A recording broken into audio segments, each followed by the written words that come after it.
Observe. Don't judge. It's been a while since you've been in a club like this, and you don't miss the slight seedy feeling it invokes. Not one person here pays attention to you, and you're thankful to keep your anonymity for a bit longer. Tight clothes, spandex, leather, ropes, leashes, moans, groans, whimpers, and the occasional scream. The environment around you brims and overflows with sensual stimuli. It's a touch overwhelming, and you remind yourself that it was something you would have never given thought to years ago. You watch a man's face contort in ecstatic pain as the woman you assume to be his mistress tightens his bonds and whispers in his ear. You look on dispassionately, remembering your own time in that position. The man moves his body to do something, though at first, you're not sure what it is. Then you discern he's trying to inch closer, to place a kiss on the mistress's upper thigh. The attempt earns him a harsh slap across the face. Instead of appearing chastised, however, the man looks mischievously smug. Men like him were countless. Ones that thought a mistress or master's no was a game. Ones that thought, because you weren't bound, you couldn't possibly be uncomfortable. You can tell the current mistress has been curbing him all night, and she's more than a little tired of it. But it's also her job to feel these advances every evening. Observe. Don't judge. It certainly isn't your place. At one time, it was your living too. Your one-time colleague and long-time friend, Hayden, nudges your side and tips her chin in a direction. Following her line of sight, you catch sight of the woman you've come here to watch, Taliyah Worth. When Hayden mentioned that there was someone she thought you should hire, you were rightfully skeptical. Most doms you contracted to work with were either retired or understood to a more than satisfactory degree the mission of your agency. This woman fit neither of those standards. Worse, she dealt heavily with the sexual and sensual aspects of the lifestyle, and you doubt that she could separate the two as well as you'd like. Even current doms in your employ have needed coaching in this regard. You suspect something in your face has betrayed your reservation because, once again, Hayden leans over and whispers to you. Observe. Don't judge. The woman is gorgeous, her voluminous curls a bit tighter than Hayden's. Her complexion absorbs and reflects the lights of the club radiantly, accentuating a slender neck and prominent clavicle. The way she carries herself is graceful and unhurried, like time waits for her. She's on her way somewhere, but she stops for everyone who calls for her. A flamboyant young man sidles up to her, overtly seeking attention. She grants it, listening intently as he excitedly tells her something. Taliyah flashes him a dazzling smile and reaches up to caress his face while he speaks.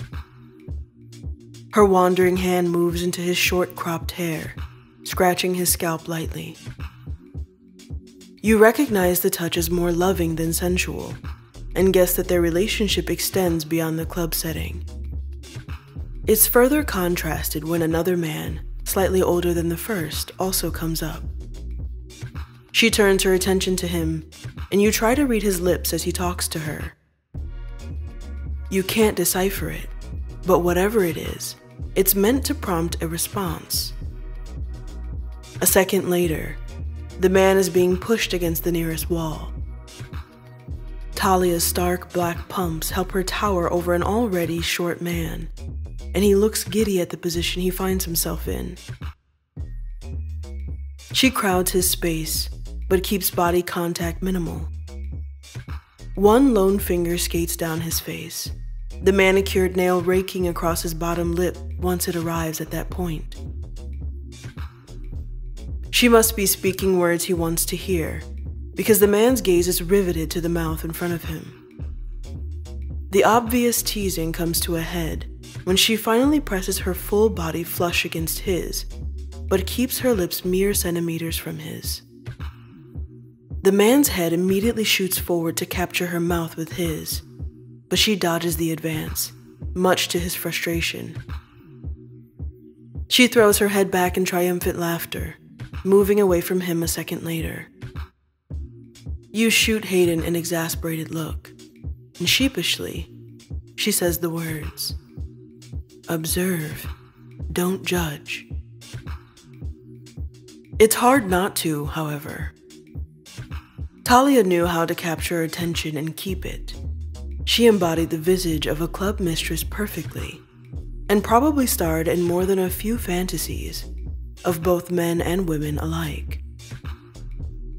But none of that interested you. You wanted a woman who appealed to the heart, not the groin. Hayden looks toward the stage positioned in the front of the club.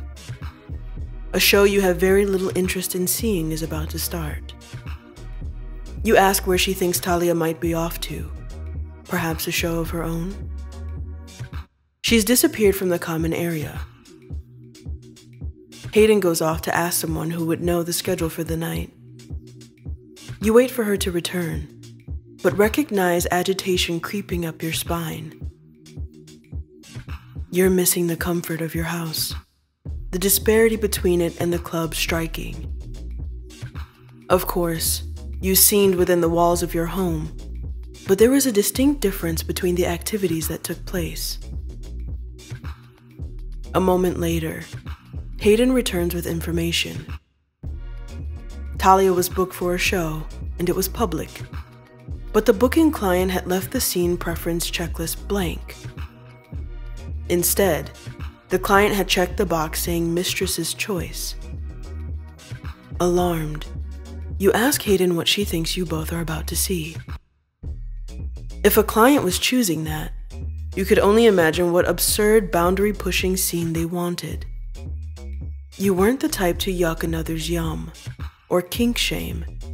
However, you were not consenting to watch anything grotesque, dangerous, or traumatizing. Hayden can't quite answer that question, not knowing what is listed on Taliyah's profile for soft and hard limits. But you're willing to guess that there aren't many listed, not if Taliyah is as popular as she is.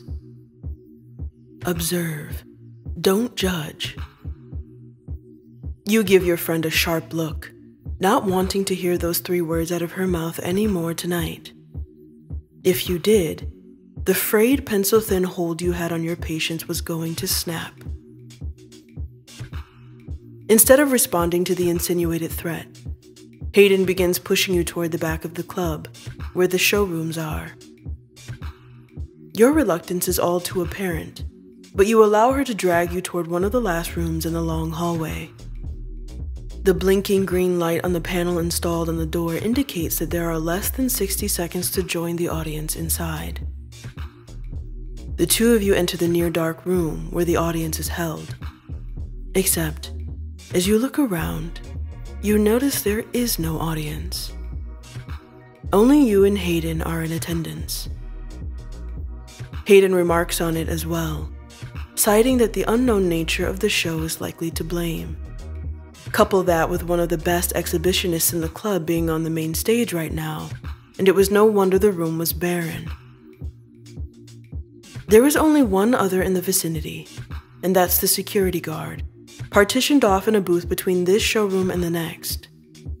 You're happy to see that the new owner has kept the safety measures your old friend Leah had put in place when she first opened the place. Serious incidents had been few and far between.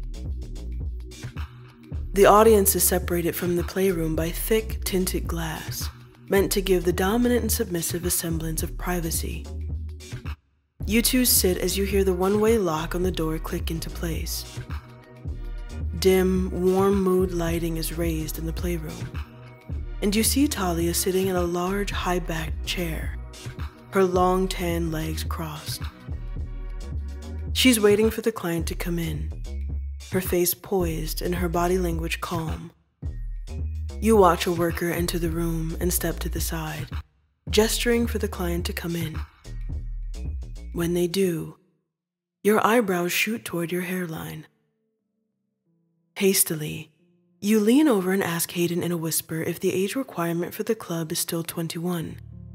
She nods, wordless as you both watch the young petite girl nervously move toward Taliyah. Your eyes flicker to the woman's expression and find a picture of composed confusion. The three of you know you're looking at a baby. Taliyah uncrosses her legs and leans forward, taking in the girl before her. She doesn't hedge around what she's thinking and questions the girl's presence. When the girl can't seem to answer that fast enough, Taliyah asks for her name. It's an easy starting point. Elizabeth. Taliyah then requests her age. You frown as you hear that she's barely above the minimum age for the club at 23. Taliyah isn't pleased to hear that either, but she doesn't chastise the girl for being there. Instead, she aims to take her seriously and begins to talk about the scene they'll share in. Taliyah has only 2 basic rules for her scenes, and they are in effect from the moment a client is with her to the moment they are gone. 1. The club's safe word pumpkin means everything stops, no matter who speaks it. And 2, she will not tolerate willful disrespect or brattiness. Taliyah notes that Elizabeth hasn't written down any preferences, only limits. What is it she's looking for exactly? Elizabeth appears to search for the perfect words, but Taliyah doesn't allow her to stall for too long. She instructs her to just speak what's on her mind. There's no right or wrong answer. When Elizabeth still can't do as she's asked, Taliyah stands with a sigh and approaches. Once she's directly in front of Elizabeth, she inquires if there's a nickname. Elizabeth mentions that she's comfortable with the use of Liz, and Taliyah repeats it, lacing her tone with affection. She gently presses Liz for information. Why has someone so seemingly innocent sought out her services? She wonders aloud if it has to do with another person or some sort of peer pressure, but Liz denies the claim. So it's for her. Liz nods. She mentions that she's just gotten out of a complicated relationship, looking down at her feet as she speaks. Taliyah quietly announces that she's going to touch Liz now, and when there's no resistance, she cups the girl's jaw in a hand. Lifting Liz's gaze to meet hers, Taliyah asks if she's heartbroken. Liz nods again, her face drawn with sadness. You're mentally transported back to the first time a similar woman came to you. It was the day your entire career outlook changed. Is Liz looking for pleasure or pain? Taliyah is careful in asking the question, and you wonder if it's not to sway the young woman. Liz shrugs a shoulder. Neither, she supposes. She's just looking to feel something, anything. Taliyah smiles at the answer. An unexpected command is issued, causing Liz to look up in mild surprise. She's ordered to kneel at Taliyah's feet.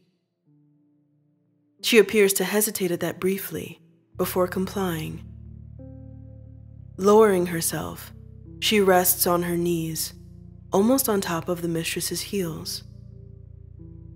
Liz casts a glance toward where you and Hayden sit, but Taliyah snaps her fingers. She doesn't need to worry about the audience.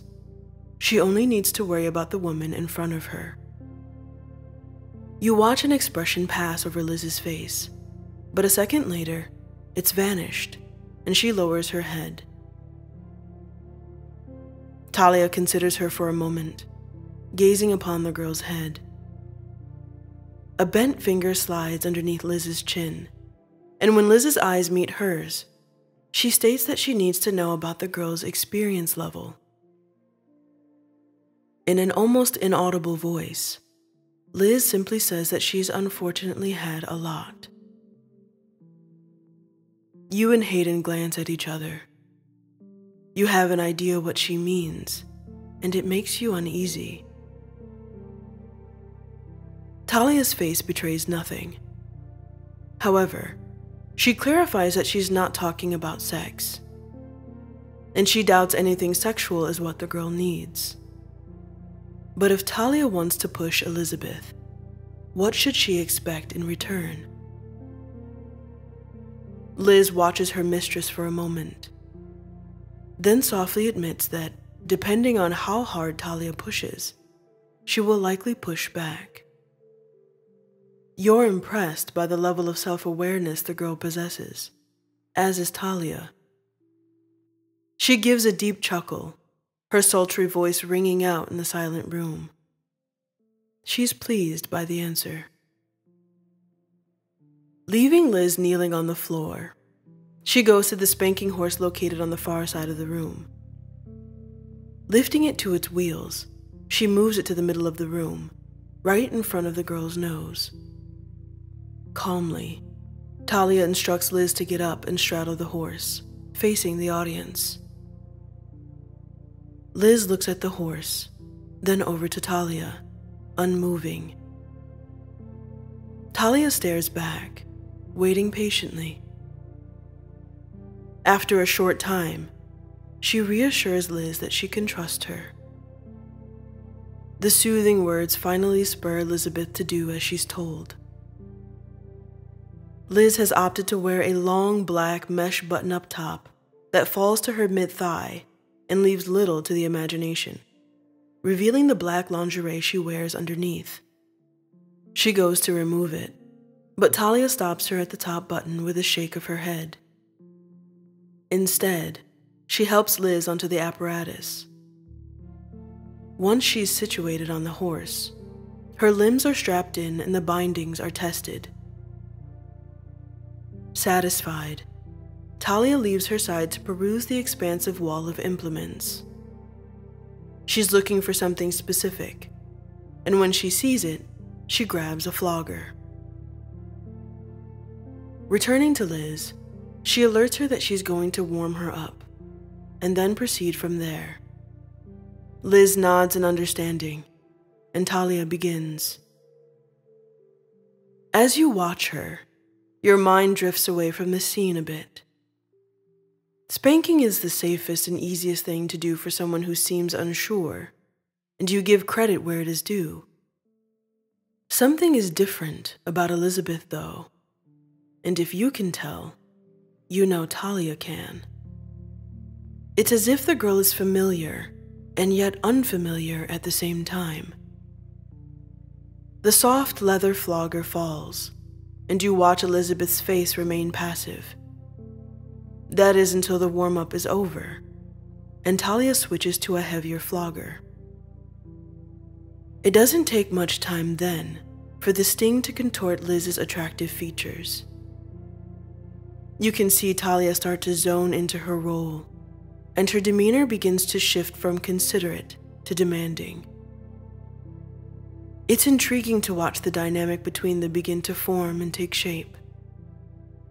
Elizabeth doesn't want her voice to be heard, but the harder she fights to keep it, the more determined Taliyah is to take it from her. Elizabeth gives in to a grunt here and there, her eyes falling closed to concentrate. But it's not enough. The mesh top she's wearing has been flipped up to expose her butt, and because of their positioning, you're forced to imagine how the flesh is starting to look. The flogger falls particularly hard one time, and pulls a startled shriek from Liz. In that very instance, Taliyah's lips curl into a smirk. She goads the girl, calling her a good girl, hitting the spot again. The noise pulled from Liz is louder this time, and it's followed by an expletive. This only makes Taliyah's smile widen. She pauses and approaches the girl's face. Elizabeth is starting to perspire now, the light sheen of sweat on her face gleaming under the room's lights. Her dark hair hangs around her, and Taliyah tucks one side behind an ear to get a clear view of her. She bends down and gets in Liz's face, commanding her to look at her. Liz does, her jaw clenching and unclenching in a rapid pulse. Tears are at the edge of her eyes, but she refuses to let them fall. Taliyah, without any preamble, asks her, "You're not a submissive, are you?" Elizabeth doesn't answer the question right away, but after a long moment, she shakes her head sharply. The pair gaze at each other for a second longer, before Taliyah merely says, "Okay." She moves back toward the rear of the horse, but as she's about to swing, she seems to think better of it. She quickly moves to the wall of implements and grabs a wooden paddle with holes bored into the face of it. Not uttering another word, she strikes Liz's already tender behind. The second the wood makes contact with her skin, Liz howls in pain. The dam of tears she's been holding back overflows, as Taliyah spares no time with the paddle. You can tell she's not hitting her too hard, because she wants to keep a rhythm. The consistent pain is what's getting to Liz, not the force of the swings. Despite the discomfort, Liz doesn't show any signs of safe wording. Abruptly, Taliyah stops and comes around to Liz again. She lifts her hanging head with the end of the paddle. The girl is breathing so hard that the room's microphones are able to pick up the sound easily. Taliyah gets in her face again and asks, "What did you do?" When Elizabeth doesn't answer within an appropriate time frame, Taliyah drops her head and moves back. She begins her rhythm of paddling again, and Elizabeth wails, her eyes screwing shut. Her tolerance for the pain is waning, because just as you wonder how long it will take for her to break, Liz shouts that she cheated, her voice cracking. Hayden grimaces beside you, and you shake your head. Taliyah stops mid-swing and calmly asks if that's all Liz has done. The answer to that is no, and you lean forward as Liz explains that she took advantage of the one she had the affair with.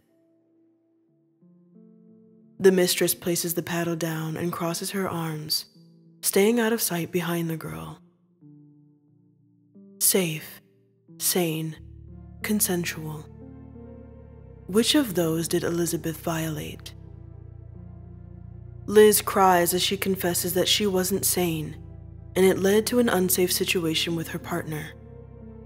She further describes how the partner was an ex, who'd been unfaithful before. Even though she had been in a happy, healthy relationship, when the opportunity presented itself, Liz took the chance to get even.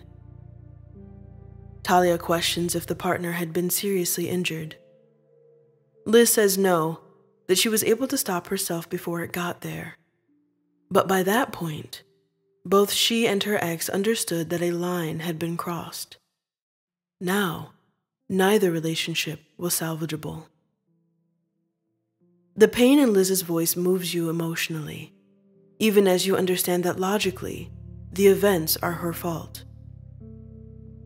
In some ways, she reminds you of your own submissive. In other ways, she reminds you of yourself. Taliyah is silent for a minute, contemplating what to do next. This was a public session, not a private one like yours had been. There's no time for a lengthy session on correction and healing. Moreover, it's not an appropriate setting, and it's not Taliyah's place. When you had experienced this yourself, it had been with a private client in a private space. Taliyah looks at a digital clock placed in the playroom. She informs Liz that they have a limited amount of time left together. How would she like to use it? Liz says she would like to resume what has been started. Punishment. Taliyah obliges her, not saying anything further. She returns the paddle and takes up the flogger again. For the next 20 minutes, you watch Taliyah give her submissive what she needs, not just what she wants. In between sets of strikes, the mistress takes a softer approach, allowing her tool to do all the scolding for her. She routinely strokes Liz's back, sides, and buttocks, soothing her intermittently. She nudges the side of the girl's face with her own, placing them cheek to cheek, whispering little things in her ears. Whatever is said is making Elizabeth more emotional than the physical punishment she's receiving. Taliyah moves around her body, making sure to strike from all sides. She places kisses on Liz's forehead and temples. She even kisses certain parts of the body she's struck particularly hard. Watching the delicate dance between the two of them pulls you in. Taliyah is skillful in her approach, and suddenly, your mind places you on the spanking horse in front of you. Except, it's the 25-year-old you. Alarmed, you try to physically shake the image from your brain, prompting Hayden to give you a concerned glance. You don't acknowledge her, but you find the odd depiction stuck in your mind's eye. You can see yourself strapped down, purging the pent-up emotions from being unceremoniously ousted from someone's life due to your own mistakes. It was a type of closure you'd never received. Even being forgiven for the transgression years later didn't soothe the feelings that had accompanied the grave error you'd made. Those plagued you. And you've never given thought to resolving them, in part because you've never known someone capable enough to help you do that. Another reason is that you aren't submissive by nature. But neither is Elizabeth. However, looking on, it's clear that Liz is appreciating her current position. As Taliyah coos words of encouragement, repeating the words, "I've got you," over and over, Liz is crying ugly tears of sadness. The same tears you would have cried once upon a time.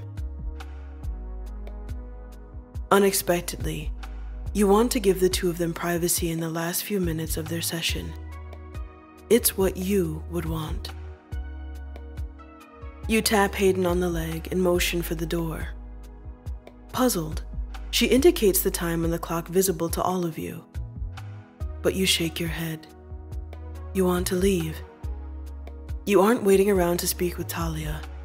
You can call her at a later time. You've seen what you need to see to make a decision. As you and Hayden leave the room and head for the building's exit, something perturbing pushes at you. You don't want to give any thought to it, but it's drowning out the sights and sounds of the club. Once outside, Hayden asks what's making you want to leave so quickly. You answer that the club's atmosphere is maddening. It's not a lie. But you remain quiet about the part that's pushed you over the edge. Hayden nods in understanding and questions what you think about Taliyah Worth. Will you contact her? Your friend thinks she'd do quite well working with you. You don't answer that directly, but you promise that you'll give it some thought and contact her when you're ready, if you're ready. Hayden gives a slight laugh at that. asking why you wouldn't be ready to contact someone to work for you.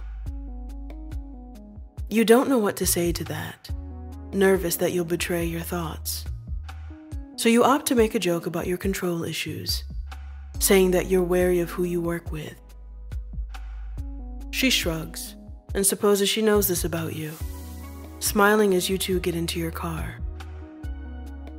Hayden thoughtlessly compliments you, saying that your wariness keeps everyone safe, so she can't be too mad about it. But your internal voice is louder than the flattering remark. Always the protector, never the protected. A vision of Taliyah pressing her forehead to Elizabeth's as she murmurs her support flashes across your mind. Your hands tighten on the steering wheel, even as you wonder, what would that be like?